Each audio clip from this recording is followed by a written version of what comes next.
ایران اور طالبان نے اپنے دشمن کو للکار دیا۔ تہران حکومت اور افغان طالبان نے ایران اور افغانستان سمیت خطے سے متعلق امریکی سیاست پر کڑی تنقید کی ہے۔ دونوں ہمسایہ ممالک نے کہا ہے کہ امریکہ کی ایک اہم سیاسی حکمت عملی تہران اور کابل کے مابین اختلافات کو ہوا دینا ہے۔ ایرانی وزیر خارجہ حسین امیر عبداللہ اللیحان نے افغانستان کے اعلیٰ ترین سفارتکار امیر خان متکی کے ساتھ تہران میں ہونے والی ایک ملاقات میں کہا کہ واشنگٹن حکومت کی اس خطے سے متعلق سیاسی اسٹریٹجک کا ایک اہم حصہ افغانستان اور ایران کے مابین محاذ آرائی کا ماحول پیدا کرنا ہے۔ ایرانی خبر رساں ادارے تسنیم کا حوالہ دیتے ہوئے نیوز ایجنسی DPA نے تہران سے اپنے مراسلے میں لکھا کہ عبداللہ اللیحان نے اس ملاقات میں زور دے کر کہا کہ امریکہ اس خطے سے متعلق اپنے سیاسی ارادوں میں کامیاب نہیں ہوگا۔ ایرانی وزیر خارجہ حسین امیر عبداللہ اللیحان نے امریکہ کو یہ مشورہ بھی دیا کہ وہ اپنی ان غلطیوں سے سبق سیکھے جن کا ارتکاب اس نے گزشتہ 20 برسوں کے دوران اپنی افغانستان سے متعلق پالیسی میں کیا۔ اس موقع پر افغان وزیر خارجہ امیر خان متکی کا کہنا تھا کہ امریکہ نے گزشتہ برس موسم گرما میں ہندوکش کی اس ریاست سے اپنے آخری فوجی دستے بھی نکال تو لیے تھے، تاہم واشنگٹن اب تک افغانستان پر سیاسی اور اقتصادی حوالوں سے اثر انداز ہونے کی کوشش کر رہا ہے۔ متکی کے مطابق اس کی ایک مثال یہ بھی ہے کہ آج افغانستان کی آبادی کے 80% حصے کو غربت کا سامنا ہے اور ان کے مطابق اس کے لیے بھی امریکہ ہی قصوروار ہے۔ تہران میں اتوار کی شام جب ایرانی اور افغان وزرائے خارجہ کی ملاقات ہو رہی تھی، تقریباً اسی وقت ایرانی نیوز ویب سائٹ اثر ایران پر شائع شدہ ایک خبر کی وجہ سے کافی بے چینی بھی پیدا ہو گئی۔ اس نیوز ویب سائٹ نے لکھا تھا کہ ایرانی حکومت تہران میں افغان سفارتخانے کی عمارت طالبان کے حوالے کرنے پر تیار ہے۔ افغانستان میں طالبان کے اقتدار میں آنے سے پہلے صدر اشرف غنی کے دور میں تہران میں تعینات کیے گئے افغان سفیر مبینہ طور پر ایران سے فرار ہو کر بیرون ملک جا چکے ہیں۔ جیسے ہی افغان طالبان نے کابل کا محاصرہ کیا، شہر میں واقع امریکی سفارتخانے سے اس کا عملہ نکال لیا گیا۔ یہ تصویر 15 اگست کی ہے جب امریکی چینوک ہیلی کاپٹر ملکی سفارتی عملے کے انخلاء کے لیے روزانہ کیے گئے۔ جرمنی نے بھی انخلاء کے اس مشن کے لیے ہیلی کاپٹر اور چھوٹے طیارے روانہ کیے تھے۔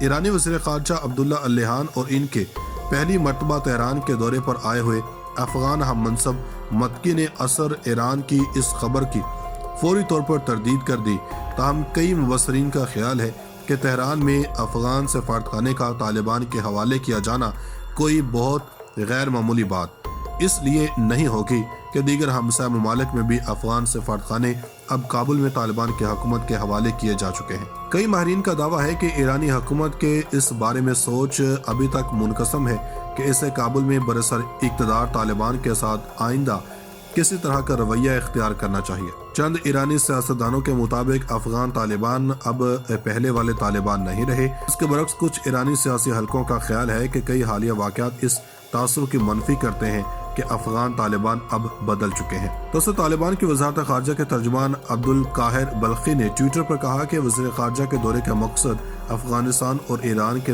درمیان سیاسی، اقتصادی، راہداری اور پناہ گزینوں کے مسائل پر بات چیت ہے۔ انہوں نے کہا کہ پناہ گزینوں کے مسائل پر بات چیت اور وزیر خارجہ امیر خان متکی کی قیادت میں طالبان کا وفد پہلے ہی ایرانی حکام سے ابتدائی بات چیت کر چکا ہے اور ایران پہلے ہی لاکھوں افغانوں کی میزبانی کر رہا ہے۔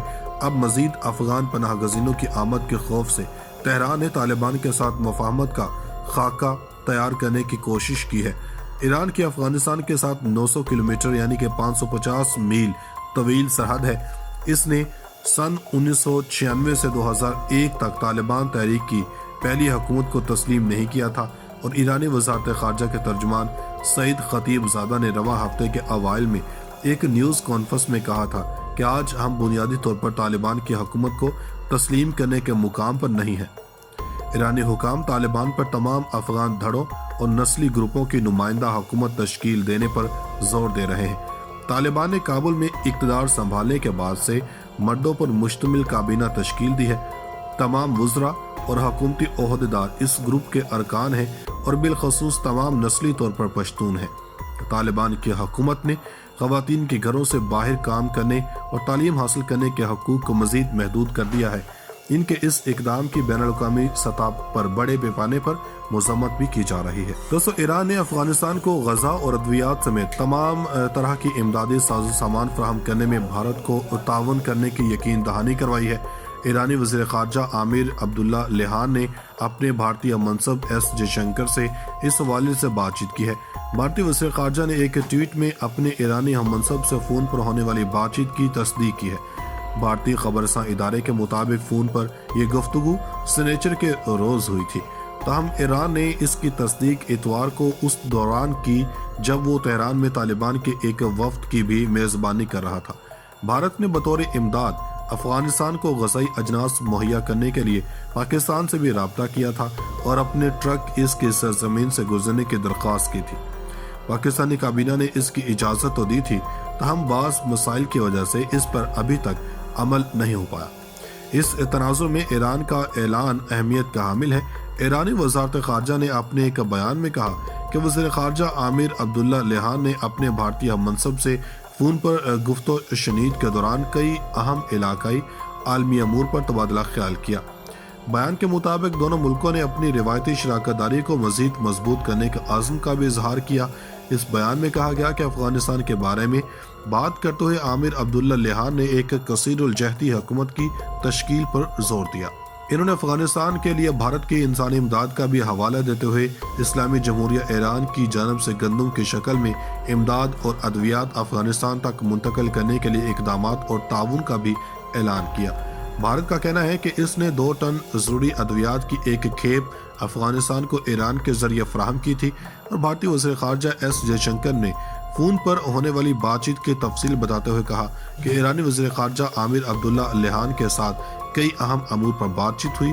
ان سے کووڈ-19 کی مشکلات، افغانستان میں چیلنجز، چابہار بندرگاہ سے متعلق امکانات اور ایرانی جوہری مسئلے کی پیچیدگیوں پر تبادلہ خیال کیا۔ افغانستان پر طالبان کے کنٹرول کے بعد سے بھارت کابل میں اپنا کھویا ہوا مقام تلاش کرنے کی کوششوں میں ہے، اور وہ اس سلسلے میں کئی ممالک سے رابطے میں ہے۔ خاص طور پر ایران سے اس کا مسلسل رابطہ رہا ہے اور اسی کے ذریعے اس نے ادویات بھجوائی ہیں۔